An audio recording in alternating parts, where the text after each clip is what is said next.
전능하사 천지를 만드신 하나님 아버지를 내가 믿사오며 그 외아들 우리 주 예수 그리스도를 믿사오니 이는 성령으로 잉태하사 동정녀 마리아에게 나시고 본디오 빌라도에게 고난을 받으사 십자가에 못 박혀 죽으시고 장사한 지 사흘 만에 죽은 자 가운데서 다시 살아나시며 하늘에 오르사 전능하신 하나님 우편에 앉아 계시다가 저리로서 산자와 죽은 자를 심판하러 오시리라. 성령을 믿사오며 거룩한 공예와 성도가 서로 교통하는 것과 죄를 사하여 주시는 것과 몸이 다시 사는 것과 영원히 사는 것을 믿사옵나이다.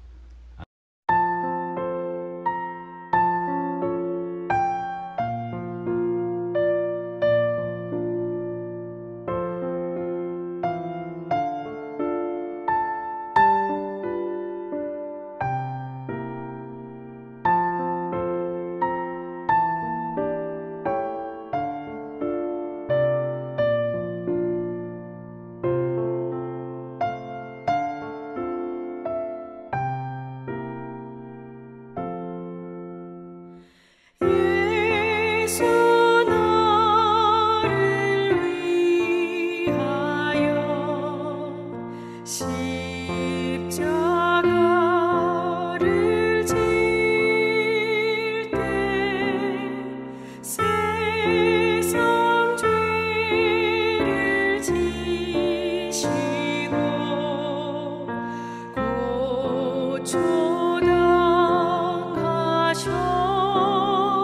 고초당하셨네.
흉년이 들기 전에 요셉에게 두 아들이 나되 곧 온의 제사장 보디베라의 딸 아스낫이 그에게서 낳은지라. 요셉이 그의 장남의 이름을 므낫세라 하였으니 하나님이 내게 내 모든 고난과 내 아버지의 온 집리를 잊어버리게 하셨다. 차남의 이름을 에브라임이라 하였으니 하나님이 나를 내가 수고한 땅에서 번성하게 하셨다. 네, 여러분 그동안 한 주 동안 건강하시고 평안하셨습니까? 오늘은 그 창세기 41장 50절서부터 52절에 있는 말씀 가지고 은혜 받는 시간을 갖겠습니다. 흉년이 들기 전에 요셉에게 두 아들이 나되 곧 온의 제사장 보디베라의 딸 아스낫이 그에게서 낳은지라. 요셉이 그의 장남의 이름을 므낫세라 했으니 하나님이 내게 내 모든 고난과 내 아버지 온 집 일을 잊어버리게 하셨다며, 차남의 이름은 에브라임이라 하였으니 하나님이 나를 내가 수고한 땅에서 번성하게 하셨다 함이니라. 아멘. 여러분, 오늘 본문 내용은 요셉이 애굽에서 국무총리가 된 다음에 결혼하여 두 아들을 낳았는데, 큰 아들은 므낫세, 작은 아들은 에브라임이라고 이름을 지었습니다. 그런데 요셉이 자기 두 아들의 이름을 지을 때 자신의 과거와 현재와 미래의 삶을 의미하는 내용을 담았습니다. 요셉이 자기 두 아들의 이름을 지었는데 이 두 이름은 우리에게 중요한 뜻을 알려줍니다. 첫 번째로 우리는 과거를 잊어버려야 됩니다. 요셉은 큰아들 이름을 므낫세라고 지었습니다. 므낫세는 하나님이 내게 내 모든 고난과 내 아버지의 온 집 일을 잊어버리게 하셨다는 뜻입니다. 이것은 요셉이 옛날에 자기 고향인 가나안 땅에서 아버지의 사랑을 받고 행복하게 살았지만 자신의 10명의 형들이 자기를 미워하고 형들이 자기를 구덩이에 던져서 죽이려고 했던 일, 그리고 결국은 자기를 애굽으로 내려가는 상인들에게 팔아버렸습니다. 형들에게 당한 배신과 횡포는 자신에게 엄청난 상처와 고통을 주었습니다. 그리고 상인들에게 이끌려서 애굽으로 내려가서 노예시장에서 노예로 팔려가지고 애굽 바로의 경호대장인 보디발 집에 노예로 들어가서 그 집 노예로 수년간 중노동의 삶을 살았고, 또한 그 집 마님이 잘생긴 요셉을 유혹하려 했지만 요셉이 거절하자 그 집 여주인이 요셉을 중상모략하여 억울하게 감옥에 갇혔습니다. 그래서 감옥에 갇혀서 수년간 죄수로 살았습니다. 죄 없는 자신이 죄수로 감옥에 살았으니 10대 20대 청년인 요셉이 마음의 상처가 그 얼마나 컸을까요? 그래서 요셉은 30대 때 크게 성공하고 난 다음에 과거를 생각하면서 하나님이 내게 내 모든 고난과 내 아버지의 온 집 일을 잊어버리게 하셨다는 것입니다. 이 뜻은 요셉이 과거에 쓰리고 아픈 시련과 고난을 모두 망각했다는 뜻은 아닙니다. 모두 잊어버렸다는 뜻은 아닙니다. 자신이 당한 억울한 과거, 힘들었던 과거를 요셉은 잘 기억했습니다. 다만 여기서 말한 하나님이 내게 내 모든 고난과 내 아버지의 온 집 일을 잊어버리게 하셨다는 뜻은 자신의 과거의 형들에게와 경호원 장군의 아내에게 당한 상처 때문에 분노, 미움, 복수의 마음, 증오, 불평의 마음, 두고 보자 하는 마음, 절망의 마음, 낙심과 우울의 마음, 침울과 무기력증의 마음, 과거에 사로잡힌 어두운 마음, 자기 연민의 마음 등을 다 떨어버렸다고 하는 말입니다. 여러분 어떤 사람들은 과거에서 잘 벗어나지 못합니다. 아니, 적잖은 사람들이 과거에 얽매여서 삽니다. 즉 과거에 갑자기 자신에 대한 엄청난 시련과 불행에서 큰 충격을 받고 거기서 벗어나오지는 못하는 사람들이 있습니다. 즉 나만 왜 이런 불행을 당해야 하나, 갑자기 당한 불행과 시련에서 괴로워하고 거기에 갇혀서 사는 사람들이 있으나, 또한 과거의 사람들에게 당한 상처와 또한 과거에 크게 실패한 일들, 과거에 자신이 크게 잘못한 거 혹은 과거에 자신이 저지른 죄 때문에 깊은 정죄의식에 사로잡혀서 살기도 하고, 그래서 현재 살면서 과거에 자신을 괴롭혔던 사람들을 지금 미워하기도 하고, 지금 좌절감을 갖고 과거에 실패했던 것 때문에 지금도 실패의식과 좌절의식을 가지고 열등의식, 비참의식을 가지고 살아갑니다. 과거에 얽매여서 살아서 그의 삶을 망가뜨린 사람이 게하론 유다입니다. 그는 탐욕과 실수로 예수님을 은 30에 팔아버려서 그것이 계속 양심에 갇히게 되어서 무서운 정죄의식 속에 살다가 결국은 목매어 자살해 버렸습니다. 근데 과거의 잘못을 회개하고 과거를 잊어버리고 승리한 사람은 바울입니다. 그는 예수님 믿기 전에는 몰라서 스데반 집사님을 죽이는 데 앞장섰고 교회를 핍박을 했고 기독교인들을 핍박하고 체포하고 감옥에 가두고 예수님을 크게 대적을 했습니다. 그러나 나중에 바울이 예수님 믿고 나서 과거에 저지른 일 때문에 괴로워했지만 그래도 그는 말하기를 자신이 몰라서 그런 일 했다. 그래도 예수님은 나를 사랑하여 예수님의 제자로 삼으셨다. 난 예수님 통하여 내 죄를 용서함 받고 하나님의 자녀가 되었다. 이제는 나는 내 생명을 다하여 복음을 전하겠다. 이처럼 사도 바울은 쓰라린 과거를 잊어버리고 온 몸과 마음과 정성을 다하여 온 세상에 복음을 전했고, 그는 하늘나라에 가서 하나님으로부터 금면류관을 받았습니다. 여러분, 과거를 잊어버립시다. 즉 과거에 받은 상처를 벗어버립시다. 과거에 누구에게 받은 상처 때문에 누구를 미워하지 맙시다. 과거에 그게 실패한 것 때문에 나는 무슨 일 해도 안 돼, 나는 실패자야, 이런 마음 갖지 맙시다. 과거에 내가 죄를 범했어도 회개하고 이제부터는 난 용서받은 의인이다. 하나님이 나를 사랑한다. 정죄의식을 떨어버립시다. 과거에 큰 불행을 당했어도 그 충격에서 빨리 벗어납시다. 이 나라 서점에 작년도에 새로 나온 책이 있는데 그 이름이 Stay Auf Mention입니다. 오뚜기처럼 다시 일어난 사람들입니다. 이 책 속에는 이 나라 사람들 17명들의 이야기가 있습니다. 이 책은 말하기를 아무리 큰 시련을 겪어도 중요한 것은 기죽지 않고 용기 가지고 다시 일어나는 것이다. 넘어져도 다시 일어나서 다시 사는 것이다. 그 중에 한 사람이 1998년생인 제러라는 여대생의 이야기인데, 그 당시 그는 19세 여대생으로 그동안 건강했습니다. 아픈 데가 없었습니다. 근데 어느 날 보니 혹이 생겼습니다. 의사가 진단하더니 림프선 암이었습니다. 그 말을 듣자고 큰 쇼크를 받고 눈물을 흘렸습니다. 그래서 의사 보고 나는 죽게 되나요? 하고 물었습니다. 그러나 누구도 죽는다는 말을 안 해주었습니다.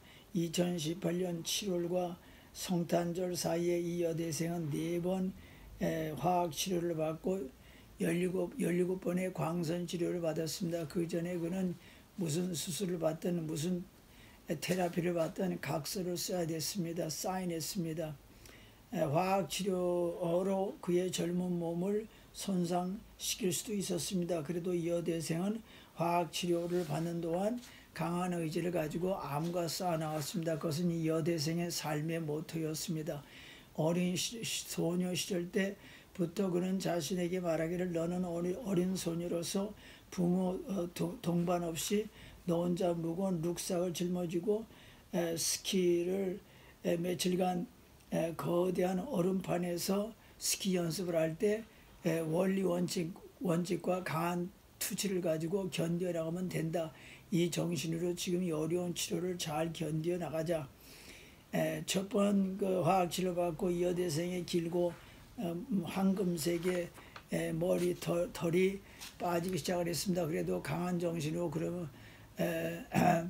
강한 정신으로 견뎠고 머리털을 깎으면 되지 했습니다.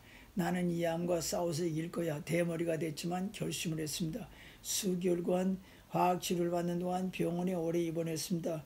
같은 병실에 있는 암 환자가 죽는 모습을 보니까 자기도 저렇게 되지 않나 공포에 쌓이기도 했습니다. 한 번은 암으로 고생하는 83세 노인이 자기 보고 너는 젊으니까 나보다 회복될 가능성이 훨씬 많다. 넌 좋겠다. 이 여대생은 83세 노인도 암에서 회복되려는 마음을 갖고 있구나. 그러면 나는 젊으니까 더 강한 의지 가지고 이 병을 극복하자 이런 마음을 갖게 되었습니다.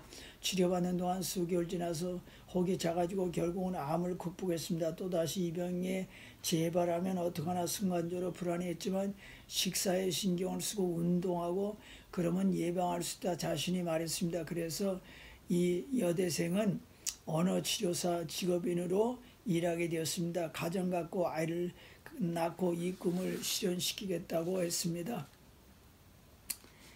여러분 과거에 눈물 나고 상처받고 재앙 만났고 엄청난 시련 큰 충격을 받아서 주저앉지 말고 좌절하지 말고 거기에서 빨리 벗어납시다. 다시 일어납시다. 과거에는 실패했지만 앞으로는 성공합니다. 과거에는 상처받았지만 그것도 잘 소화시켜서 앞으로는 더 성숙한 사람이 됩시다. 과거에는 어두웠지만 앞으로는 밝아질 것이다. 이런 마음을 가지고 삽시다. 두 번째로는 수고하고 번성하라. 요셉이 차남의 이름을 에브라임이라고 지었는데 뜻은 하나님이 나를 내가 수고한 땅에서 번성하게 하셨다. 요셉이 17살 때까지는 자기 고향인 가나안 땅에서 아버지의 극진한 사랑을 받았습니다. 최고로 행복했고 왕자처럼 살았습니다. 그러나 형들의 시기심으로 요셉이 애굽에서 17살 때부터 남의 집에서 노예 생활을 했었습니다.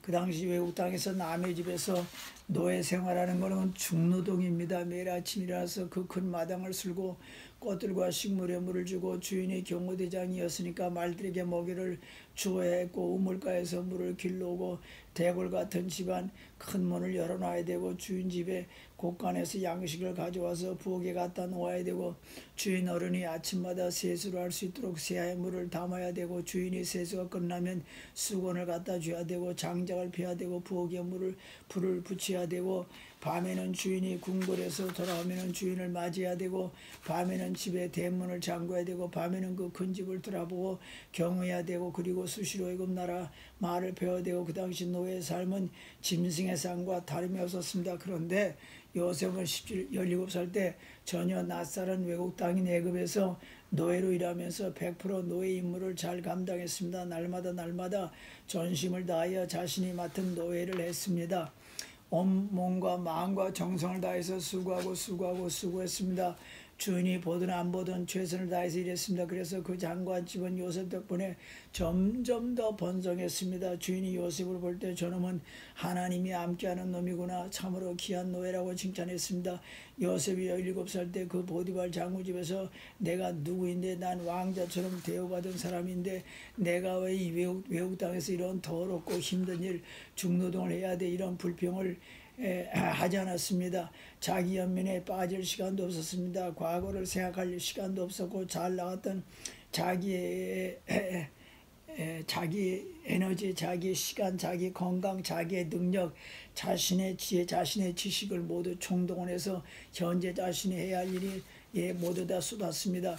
또한 요셉이 보디발 장군의 아내의 중상모략으로 큰 누명을 뒤집어쓰고 감옥에 갇혀 있을 때도 그는 나는 억울하다. 내 신세는 왜 이리 비참하냐. 나는 내 잘못이 없는데 그 여주는 나쁘다.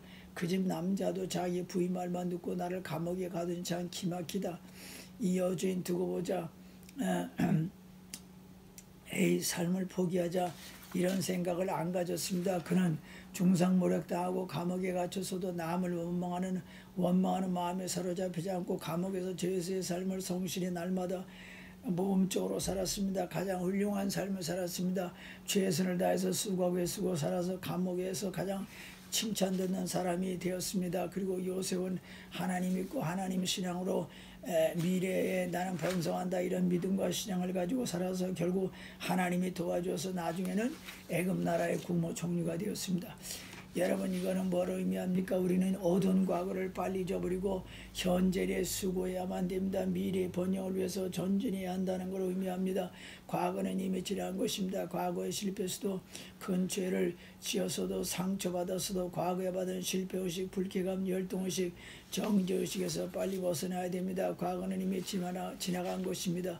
중요한 것은 현재와 미래입니다. 현재와 미래의 온 신경과 마음과 정성과 또한 시간과 정력과 정성과 에너지, 재산, 능력을 다 쏟아야 됩니다. 현재 내가 맡은 일, 내가 공부하는 일, 내가 사업하는 일, 내가 연구하는 일, 연주하는 일, 내가 내 임무, 내가 만나는 사람들에게 최선을 다해야 됩니다. 과거의 큰 실패, 큰 충격, 큰 시련 당에서도 과거에 얽매여서 괴로워하지 말고 운명론자가 되지 말고 지금 어떻게 하면 이 고난을 극복해 나갈 것인가 연구하고 기도하고 애쓰고 뚫고 나갈 길을 찾아야만 됩니다.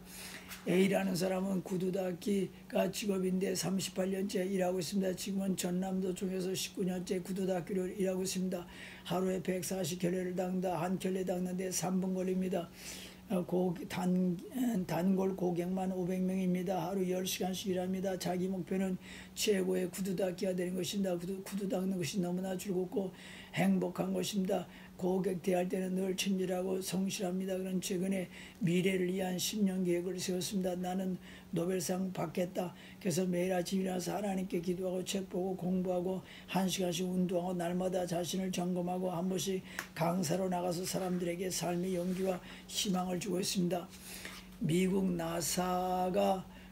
나사가 쏘아올린 우주선이 7개월 동안 시속 2만 킬로미터씩 날아가서 지난 월요일에 화성에 도착을 했습니다. 지구에서 화성까지는 2억 5천만 킬로미터입니다. 이것은 세계적인 뉴스입니다. 나사가 화성에 도착시킨 로봇은 이름이 페르시입니다. 지금 화성에서 굴러다니면서 화성을 탐사하면서 그 풍경을 사진으로 보내고 있습니다. 역사상 처음으로 이 로봇은 화성에 있는 돌풍 소리를 녹음한 것을 들려주었습니다. 또한 중국이 쏘아올린 우주선도 약 4개월 내지 5개월 뒤에 화성에 도착할 예정이고 또한 아랍의 한 나라가 쏘아올린 우주선도 머지않아서 화성에 도착할 것입니다. 사람의 꿈은 미래 화성으로 이주하는 것입니다. 왜 사람들은 살기 좋은 지구를 떠나서 나머지 생애를 살기 어려운 다른 별에 가서 목숨을 걸고 살려고 합니까? 사실 화성 1호 화성 1호 계획을 발표했을 때 세계에서 20만 명이 지원했습니다. 그 이유는 인간이 가지고 있는 성품 즉 미지의 세계를 개척해 나가려는 마음 때문입니다. 미지의 세계를 정복하면 경제적으로 더 잘 살 수 있다. 이런 마음 때문입니다. 인간의 역사를 보면 자꾸 미지의 세계를 정복해 나가려는 마음 때문입니다. 그래서 먼저 달에 사람이 갔고 이제는 사람들을 다른 별 쪽으로 여행을 떠나려고 합니다. 그래서 지금은 사람을 태운 우주선이 화성으로 가는 계획이 점점 더 구체화됐고 머지않아서 사람들은 화성으로 이주할 수 있는 것이 점점 현실화되었습니다. 사람들은 우주에서 우선 화성을 식민지로 삼으려고 합니다. 사람들은 화성에 가서 사람들이 살 수 있는 건물을 짓고 농사를 짓고 화성에 있는 재료들을 사용하여 집을 짓고 또한 사람들은 앞으로 지구에서 화성까지 붉은 별까지 여행시키는 것입니다. 그런데 화성을 가고 오는 여행 비용이 너무나 많이 들어가지고 부자가 아니면 여행할 수가 없습니다. 앞으로 화성은 우주의 정류장이 될 것입니다. 달까지 가는 여행은 3일 걸립니다. 그러나 화성에 가려면 9개월이 걸립니다. 언젠가는 화성에서 사는 사람들이 많아지면 지구와 화성은 서로 행성 간의 무역이 이루어져서 옛날에 선진국이었던 유럽이 미지의 세계를 정복하기 위해 배 타고 몸을 해가지고 미국을 발견해서 미국을 식민지화 시켰고 미국이 독립돼가지고 지금 미국이 제강대국이고 유럽과 미국이 세계 최초로 선진국이 되었듯이 화성과 지구는 더 부유해지고 서로 더 잘 사는 별들이 될 것입니다. 화성으로 여행하려고 하면은 그 추진 로켓, 특별한 슈퍼 추진 로켓이 필요합니다. 이것이 팔콘 헤비 혹은 슈퍼 헤비입니다. 이 팔콘 헤비는 우주 정복이 야심찬 계획자인 스페이스X 창시자인 앨런 무스크 씨가 운영하는 회사에서 만듭니다. 팔콘 헤비는 우주 정복이 야심찬 계획을 가진 스페이스X 창시자가 만든 그 사람을 화성까지 가게 하는 추진 로켓입니다. 사람을 화성에 여행시키겠다. 이것이 자신의 목표입니다. 우주선인 라곤도 이 회사에서 만들어내고 있습니다. 화성은 지구보다 작은 붉은 별이고 태양계에 속한 네 번째 별입니다. 표면은 암석으로 되어 있고 사계절이 있고 온도도 지구와 비슷하고 바람과 돌풍이 있고 겨울에는 눈이 있고 흐르는 물이 있고 얼음이 있습니다. 스페이스X 회사 사장 앨런 머스크는 자신이 만든 우주선 타고 자신이 직접 2024년에 화성에 가는 것입니다. 그러나 전문가들은 말하기를 2024년까지는 사람 태운 우주선이 화성까지 가는 기술이 발달할 수 없고 적어도 앞으로 20년 후 혹은 2030년 후에야 사람이 탄 우주선이 화성에 도착할 수 있다는 것입니다. 지금 유럽 우주항공국도 앞으로 화성으로 가서 연구할 수 있는 지원자들을 모집하고 있습니다. 내가 왜 이런 예화를 들으냐 하면 미래를 향하여 전진하라는 것입니다. 미래를 향하여 도전하자라는 것입니다. 지금 이 시대는 세계가 우주 하늘의 별들을 정복하려고 연구하고 노력하고 힘씁니다. 우주 정복이 얼마나 매력적인지 미래 산업입니다. 전 아마존 사장도 사장 자리에 포기하고 지금 우주 정복 사업에 뛰어들려고 합니다. 우리들이 지나간 과거에만 얽매여서 살면 되겠습니까? 땅만 쳐다보고 한숨만 쉬어서야 되겠습니까? 왜 옛날에 내가 그런 실수했나 하고 땅만 쳐다보고 힘들어할 것이 아니라 위를 쳐다보고 하늘을 쳐다보고 미래를 바라보고 앞으로 어떻게 살 것인가, 현재의 이 고난을 어떻게 극복하고 앞으로 어떻게 영광스러운 미래를 만들 것인가, 이런 자세로 살아야 되겠습니다. 사람이 별들을 정복하려고 하는 것은 바벨탑을 쌓은 것처럼 하나님을 무시하고 자기가 하나님처럼 되려는 교만이다. 이렇게만 생각하시지 마시기 바랍니다. 과거가 힘들었어도 빨리 그 악몽을 떨쳐버리고 찬란한 미래를 바라보고 오늘 수고하고 했으면 우리의 미래는 밝아질 것입니다. 미래의 번영을 바라보고 전진해야 됩니다. 내가 앞으로 살아갈 시간은 현재와 미래입니다. 그러므로 우리들의 중점을 두어야 할 것이 현재와 미래입니다. 기독교는 예수님의 십자가와 예수님 부활입니다. 죄 안에 없는 예수님이 왜 극악한 잔인한 십자가를 지었습니까? 미래를 다 내다보았기 때문입니다. 예수님이 대신 십자가를 지심으로 인류의 모든 역사에서 살아가는 모든 사람들의 죄값을 자신이 다 담당할 수 있다고 있고, 또한 부활하심으로 자기를 믿는 모든 사람을 죄인에서 의인으로 만들 수 있습니다. 그리고 마귀의 노예에서 하나님의 자녀로 만들 수 있다는 예수님은 찬란한 이 미래를 위하여 영광스러운 미래를 바라보고 오늘 수고 많은 고통을 감당했습니다. 히브리서 2장 9절 오직 우리가 천사들보다 잠시 동안 못하게 하심으로 입은 자고 죽음의 고난받으심으로 말미암아 영광과 존귀로 간을 쓴 예수를 보니 이를 행하심은 하나님의 은혜로 말미암아 모든 사람을 위하여 죽음을 맛보려 하심이라.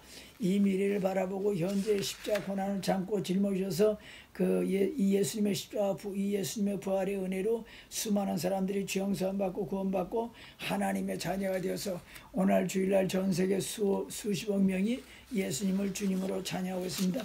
중요한 것은 과거는 이미 지나갔다는 사실입니다. 과거에 내 큰 잘못을 했건 실수했건 누구한테 큰 상처를 받았던 큰 시련을 겪었던 과거는 이미 지나간 것이니까 빨리 과거에 대한 상처와 충격에서 벗어나야 됩니다. 중요한 것은 내가 살고 있는 현재와 앞으로 살 미래입니다. 현재와 미래를 잘 살아야 됩니다. 현재 내가 맡은 일에 최선을 다하고 땀 흘리고 애쓰고 온갖 정성을 다 쏟으면 그러면 우리의 미래는 밝을 것입니다. 하나님 아버지 감사합니다. 우리 성도님들 축복해 주시고 잊어버리고 수고하고 번성하게 도와주옵소서. 잊어버리고 수고하고 번성하게 도와주옵소서. 코로나가 속히 사라지고 우리 성도님들 개인 가정 사업장 학교 또 인간관계 성령 충만 말씀 충만 영적인 면에서도 하나님 아버지 성실하게 살고 수고하고 그래서 밝은 미래 성공의 미래를 창조할 수 있는 저희들 되게 도와주시고 이번 한 주간도 하나님 영광에서 살게 하여 주옵소서. 예수님의 이름으로 기도합나이다. 아멘.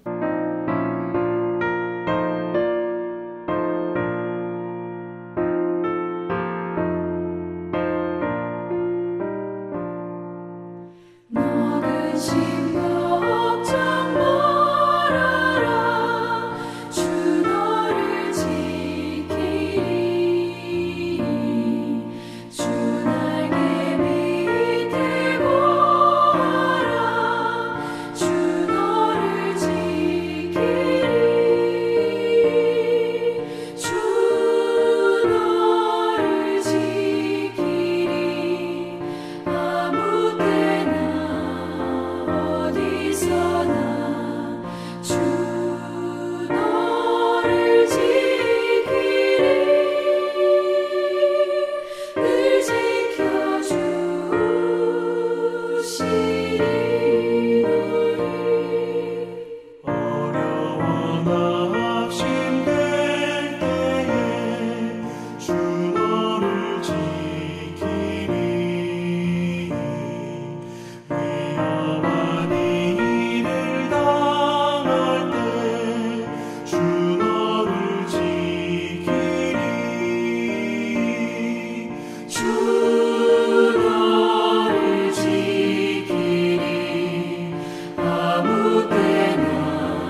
어디서나